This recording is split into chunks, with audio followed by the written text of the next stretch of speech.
नमस्कार दोस्तों, आप सभी का स्वागत है आपका अपने YouTube channel study today with Viplav में। तो दोस्तों, झारखंड बोर्ड अर्धवार्षिक परीक्षा यानी कि SA1 जो एग्ज़ाम है वो 1 अक्टूबर को होने वाला है। ठीक है, आप लोगों का हाफ ईयरली एग्ज़ाम यानी कि SA1 जो है 1 अक्टूबर को होने वाला है। और आज की इस वीडियो में हम 1 अक्टूबर के लिए क्लास 10th के सोशल साइंस यानी कि सामाजिक विज्ञान पेपर के लिए 40 मोस्ट इम्पॉर्टेंट ऑब्जेक्टिव क्वेश्चंस देखने जा रहे हैं, यानी कि MCQ टाइप के सवाल देखने जा रहे हैं। सारे के सारे सवाल पेपर के लिए वेरी वेरी इंपॉर्टेंट रहने वाला है। यही सवाल आपको 1 अक्टूबर को एग्जाम पेपर में देखने को मिलेगा। इसलिए सभी से रिक्वेस्ट है, वीडियो को कंप्लीट देखिए, वीडियो को लाइक कीजिए और सभी दोस्तों में शेयर कीजिए। तो चलिए वीडियो को स्टार्ट करते हैं।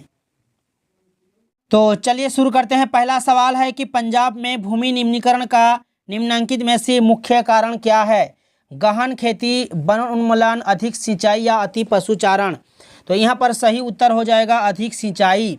हरियाणा, पंजाब, पश्चिमी उत्तर प्रदेश जैसे राज्यों में अधिक सिंचाई जो है भूमि निम्नीकरण के लिए उत्तरदायी है। तो इस क्वेश्चन का सही उत्तर होगा ऑप्शन नंबर सी। पंजाब में भूमि निम्नीकरण का निम्नलिखित में से मुख्य कारण क्या है? अधिक सिंचाई। नेक्स्ट सवाल है कि निम्नलिखित में से किस प्रांत में सीढ़ीदार खेती की जाती है, यानी कि सोपानी खेती की जाती है? पंजाब, हरियाणा, उत्तर प्रदेश के मैदान या उत्तराखंड में? तो सही उत्तर होगा ऑप्शन नंबर डी हो जाएगा उत्तराखंड। नेक्स्ट सवाल है कि किस राज्य में काली मृदा पाई जाती है? जम्मू कश्मीर, गुजरात, राजस्थान या झारखंड? तो इनमें से सही उत्तर हो जाएगा आपका गुजरात। काली मृदा जो है महाराष्ट्र, मध्य प्रदेश, गुजरात, कर्नाटक, आंध्र प्रदेश और तमिलनाडु में पाई जाती है। तो ऑप्शन नंबर डी सही होगा गुजरात। यह कपास की खेती के लिए उपयुक्त मानी जाती है। नवीकरणीय योग्य संसाधन। नवीकरणीय योग्य संसाधन वे संसाधन जिन्हें भौतिक, यांत्रिक या रासायनिक प्रक्रियाओं द्वारा नवीकृत या पुनः उत्पन्न किया जा सकता है। जैसे कि आपका सौर ऊर्जा हो गया, पवन ऊर्जा, जल हो गया, वन हो गया, वन्य जीवन हो गया, ये सभी जो है इसके उदाहरण है। तो यहाँ पर वन है, जल और पवन ऊर्जा, ये सभी जो है नवीकरणीय योग्य संसाधन है। इसलिए ऑप्शन नंबर डी आपका सही होगा इनमें सभी। नेक्स्ट सवाल है कि निम्न में से कौन राष्ट्रीय संसाधन है? कौन राष्ट्रीय संसाधन है? बाघ, जल संसाधन, शमशान या चारण भूमि? तो इनमें से सही उत्तर होगा राष्ट्रीय संसाधन जो है आपका जल संसाधन हो जाएगा। नेक्स्ट सवाल है कि निम्नलिखित में से कौन सा प्राकृतिक संसाधन नहीं है? तो देखिए, जल प्राकृतिक है, भूमि प्राकृतिक है और खनिज पदार्थ भी जो है प्राकृतिक है। बट जो भवन है ये प्राकृतिक नहीं है, ये मानव निर्मित संसाधन है। ठीक है, तो ऑप्शन नंबर डी आपका करेक्ट होगा। नेक्स्ट सवाल है कि निम्नलिखित में से कौन सा संसाधन नवीकरणीय संसाधन है? इनमें से कौन सा संसाधन नवीकरणीय संसाधन है? तो ज्वारीय ऊर्जा, गैस, कोयला, खनिज तेल। तो सही उत्तर होगा यहाँ पर ज्वारीय ऊर्जा हो जाएगा ऑप्शन नंबर ए। नेक्स्ट सवाल है कि नवीकरण योग्य संसाधन का एक उदाहरण सौर ऊर्जा, बॉक्साइट, कोयला या पेट्रोलियम? तो सही उत्तर हो जाएगा यहाँ पर आपका सौर ऊर्जा हो जाएगा, जो कि नवीकरण योग्य संसाधन का एक उदाहरण है। नेक्स्ट सवाल है कि भारत में कौन सी जाति काले हिरण की रक्षा के लिए प्रसिद्ध है? भारत में कौन सी जाति काले हिरण की रक्षा के लिए प्रसिद्ध है? बिश्नोई, बिश्नोई आपको याद रखना है, बिश्नोई। ऑप्शन नंबर ए सही होगा। हिमालय यव क्या है? हिमालयन यव क्या है? एक औषधीय पौधा, एक प्रकार का हिरण, पक्षी की एक प्रजाति या इनमें से कोई नहीं? तो सही उत्तर हो जाएगा ऑप्शन नंबर ए हो जाएगा, एक औषधीय पौधा है हिमालयन यव। नेक्स्ट सवाल है कि 1952 में भारत निम्न में से किस प्रजाति को विलुप्त घोषित कर चुका है? 1952 में भारत निम्न में से किस प्रजाति को विलुप्त घोषित कर चुका है? तेंदुआ को, गंगा नदी के डॉल्फिन को, एशियाई चीता को या काला हिरण को? तो सही उत्तर हो जाएगा एशियाई चीता आपका सही उत्तर हो जाएगा।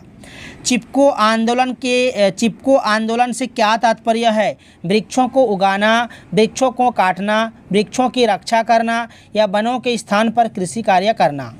तो सही उत्तर कौन सा हो जाएगा यहाँ पर? वृक्षों की रक्षा करना। ऑप्शन नंबर सी आपका सही उत्तर हो जाएगा। नेक्स्ट सवाल है कि अंतर्राष्ट्रीय प्राकृतिक संरक्षण और प्राकृतिक संसाधन संरक्षण संघ के द्वारा विभाजन में किस श्रेणी को रखा गया है? संकटग्रस्त जातियाँ, दुर्लभ जातियाँ, लुप्त जातियाँ या इनमें से सभी? तो इसका जो सही उत्तर हो जाएगा ऑप्शन नंबर डी हो जाएगा, इनमें सभी। नेक्स्ट सवाल है कि गुलाबी सिर वाली बत्तख किन जातियों में शामिल है? गुलाबी सिर वाली बत्तख किन जातियों में शामिल है? तो ये लुप्त जातियों में शामिल है। ठीक है, लुप्त जातियाँ जो है आपका सही उत्तर हो जाएगा। ये वे जातियां हैं जो इनके रहने के स्थलों में खोजने पर अनुपस्थित पाई जाती है। ऐसी उपजातियों में एशियाई चीता, गुलाबी सिर वाली बत्तख शामिल है। तो यहाँ पर ऑप्शन नंबर डी सही होगा, लुप्त जातियाँ। भारत में जैव विविधता को कम करने वाले कारक कौन है? भारत में जैव विविधता को कम करने वाले कारक कौन है? वन्य जीवन के आवास का विनाश, वन्य जीव को मारना या शिकार करना, पर्यावरणीय प्रदूषण, ठीक है, और ऑप्शन डी में इनमें सभी। तो सही उत्तर होगा इनमें सभी। नेक्स्ट सवाल है कि रक्त और लौह की नीति का अवलंबन किसने किया? रक्त एवं लौह की नीति का अवलंबन किसने किया? तो याद रखना बिस्मार्क ने। किसने? बिस्मार्क आपका सही उत्तर हो जाएगा। जर्मनी के एकीकरण में प्रमुख भूमिका निभाने वाले बिस्मार्क कहाँ के चांसलर थे? जर्मनी के एकीकरण में प्रमुख भूमिका निभाने वाले बिस्मार्क कहाँ के चांसलर थे? प्रसा, म्यूनिक, ऑस्ट्रिया या बर्लिन? तो सही उत्तर होगा प्रसा। ऑप्शन नंबर ये प्रसा करेक्ट हो जाएगा। फ्रेडरिक सरयू का विषय क्या था? फ्रेडरिक सरयू का विषय क्या था? लोकतंत्र, समाजवाद, पूंजीवाद, इनमें से कोई नहीं। तो सही उत्तर हो जाएगा लोकतंत्र हो जाएगा, ऑप्शन नंबर ए। नेक्स्ट सवाल है कि राष्ट्रवाद की अवधारणा का जन्म किस घटना से जाना जाता है? राष्ट्रवाद की अवधारणा का जन्म किस घटना से माना जाता है? फ्रांस की क्रांति, यहाँ पर सही उत्तर हो जाएगा फ्रांस की क्रांति, ठीक है, ऑप्शन ए सही होगा। नेक्स्ट सवाल है कि पहले तुम मनुष्य हो उसके बाद किसी देश के नागरिक या अन्य कुछ, यह कथन किसका है? मैथ्सिनी का, वॉल्टेयर का, या रूसो या दिदरो? तो सही उत्तर यह कथन जो है रूसो का है, ठीक है, ऑप्शन सी सही होगा रूसो। नेक्स्ट सवाल है कि वह राज्य जहाँ की राजनीतिक सत्ता उसकी सांस्कृतिक सत्ता से मिलकर बनती है तो उसे कहते हैं राष्ट्र राज्य, ठीक है, याद रखना राष्ट्र राज्य आपका सही उत्तर हो जाएगा। नेक्स्ट सवाल है किसी अमूर्त भावना या विचार को किसी मूर्त आकृति, व्यक्ति या वस्तु के रूप में दर्शाने को क्या कहते हैं? किसी अमूर्त भावना या विचार को किसी मूर्त आकृति, व्यक्ति या वस्तु के रूप में दर्शाने को क्या कहते हैं? तो रूपक कहते हैं, ठीक है, ऑप्शन नंबर सी सही उत्तर हो जाएगा रूपक। नेक्स्ट सवाल है कि यह किसका कथन है? यह किसका कथन है? तुम मुझे खून दो मैं तुम्हें आज़ादी दूंगा। तो यह कथन जो है सुभाष चंद्र बोस का था, ठीक है, ऑप्शन सी सही होगा सुभाष चंद्र बोस। संताल विद्रोह के नेता कौन थे? बिरसा मुंडा या जतरा उरांव या तिलका मांझी या सिद्धू और कान्हू? तो देखिए संताल विद्रोह के नेता जो है सिद्धू और कान्हू थे, ठीक है, ऑप्शन डी आपका सही उत्तर हो जाएगा। सभी से रिक्वेस्ट है वीडियो को कंप्लीट देखिए, वीडियो को लाइक कीजिए और सभी दोस्तों में भी शेयर कीजिए, ठीक है। सारे के सारे सवाल पेपर के लिए वेरी वेरी इंपॉर्टेंट रहने वाला है, यही सवाल आपको एग्जाम पेपर में देखने को मिलेगा। साथ ही साथ हमारे टेलीग्राम चैनल में भी आप लोगों को जुड़ना है, टेलीग्राम चैनल का लिंक आपको इस वीडियो का डिस्क्रिप्शन में मिल जाएगा। नेक्स्ट जो हमारा सवाल है कि खिलाफत आंदोलन के प्रमुख नेता कौन थे? खिलाफत आंदोलन के प्रमुख नेता कौन थे? तो मौलाना मोहम्मद अली और मौलाना शौकत अली, ठीक है, ऑप्शन बी सही होगा। नेक्स्ट सवाल है कि गांधी जी को पहली बार राष्ट्रपिता कहकर किसने संबोधित किया था? तो सुभाष चंद्र बोस ने, ठीक है, महात्मा गांधी को पहली बार राष्ट्रपिता कहकर किसने संबोधित किया था? तो सुभाष चंद्र बोस ने किया था। नेक्स्ट सवाल है कि हिंदुस्तान सोशलिस्ट रिपब्लिकन आर्मी की स्थापना किसने की? हिंदुस्तान सोशलिस्ट रिपब्लिकन आर्मी की स्थापना किसने की थी? तो ये भगत सिंह ने की थी। किसने की थी? भगत सिंह ने, ऑप्शन नंबर डी आपका सही उत्तर हो जाएगा। नेक्स्ट सवाल है कि असहयोग आंदोलन की समाप्ति किस घटना से हुई है, या किस घटना के कारण महात्मा गांधी ने असहयोग आंदोलन को वापस ले लिया? काकोरी कांड या दांडी यात्रा, चौरी चौरा हिंसात्मक घटना या जालियांवाला बाग की घटना? असहयोग आंदोलन की समाप्ति किस घटना से हुई? तो चौरी चौरा हिंसात्मक घटना से, ठीक है, चौरी चौरा हिंसात्मक घटना जो है आपका सही उत्तर हो जाएगा। नेक्स्ट हमारा सवाल है कि निम्न में से किस प्रकार को टकराव आगे बढ़कर अक्सर हिंसा और राजनीतिक अस्थिरता का रूप ले लेता है? लोकतांत्रिक, सामाजिक, आर्थिक या पारंपरिक? तो सही उत्तर हो जाएगा सामाजिक हो जाएगा। अधिकांश सिंहली भाषी लोग किस धर्म को मानने वाले हैं? तो अधिकांश सिंहली भाषी लोग जो है बौद्ध धर्म को मानने वाले हैं, ठीक है, तो बौद्ध धर्म आपका करेक्ट आंसर हो जाएगा। नेक्स्ट हमारा सवाल है कि सत्ता में भागीदारी का एक सही लाभ क्या है? निर्णय लेने की प्रक्रिया में देरी, अस्थिरता और आपसी फूट में वृद्धि, विविधताओं में वृद्धि, विभिन्न समुदायों के बीच टकराव में कमी। तो यहाँ पर ऑप्शन डी सही होगा, विभिन्न समुदायों के बीच टकराव में कमी। नेक्स्ट सवाल है कि सत्ता का बंटवारा किस प्रकार की व्यवस्था के लिए ठीक माना जाता है? सत्ता का बंटवारा किस प्रकार की व्यवस्था के लिए ठीक माना जाता है?